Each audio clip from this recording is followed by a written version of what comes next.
প্রতি বছর বন্যায় প্রচুর মানুষ ক্ষতিগ্রস্ত হচ্ছে। বন্যা প্রতিরোধে আমাদের করণীয় কি? আমরা কিভাবে বন্যার প্রবণতা কমিয়ে আনতে পারি? খুবই সুন্দর একটি প্রশ্ন। আমরা বন্যা হলে ত্রাণ নিয়ে ঝাঁপিয়ে পড়ি সবাই।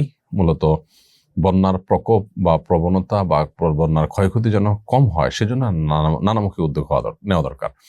আসুনা ফাউন্ডেশন থেকে আমরা উদ্যোগ নিচ্ছি যে এবছরে বন্যা দুর্গত জায়গাগুলোতে ছোট ছোট কেন্দ্র করে সেখানে স্থানীয় স্বেচ্ছাসেবকদেরকে দিয়ে আমরা শক্তিশালী টিম গঠন করতে চাই।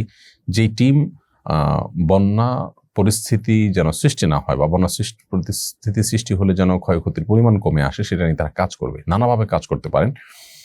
জনসচেতনতা সৃষ্টির একটা উদ্যোগ তারা নেবেন। সম্ভাব্য বন্যার আগে থেকে সতর্কতামূলক নানা ব্যবস্থা তারা গ্রহণ করবেন, তাতে অনেক ক্ষয়ক্ষতি কমে আসার সম্ভাবনা থাকবে। ছোটোখাটো খাল বা আপনার ছোটোখাটো যে সমস্ত নালা আছে এগুলো পরিচ্ছন্নতা অভিযান, এগুলোতে সময় সময় মাটি কাটা, সেগুলোর নাব্যতা, বিশেষ করে খাল, নদী, ছোট ছোট নদী, এগুলোর নাব্যতা ধরে রাখার জন্য সামাজিকভাবে নানা উদ্যোগ গ্রহণ করা। কারণ এগুলোর কারণে পানি দ্রুত বন্যার পানি নেমে যাওয়ার রাস্তাগুলো বন্ধ হয়ে যায়।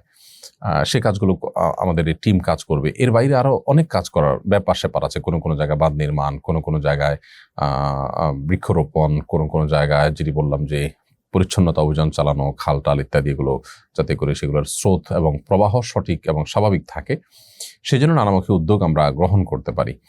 আর ভারত থেকে যে নেমে আসা ঢল থেকে বন্যা হচ্ছে সে বিষয়ে রাষ্ট্রীয়ভাবে মূলত উদ্যোগ গ্রহণ করতে হবে। এখানে সাধারণ জনগণের আসলে খুব বেশি এটা করার কিছু নাই, সেটা রাষ্ট্র নিশ্চয় ভাববে।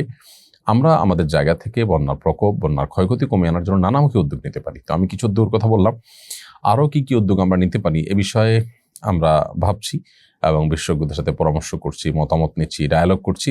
আশা করছি যে আমরা আমাদের সাধ্য অনুযায়ী কিছু একটা এটার জন্য করবো ইনশাআল্লাহ তাআলা।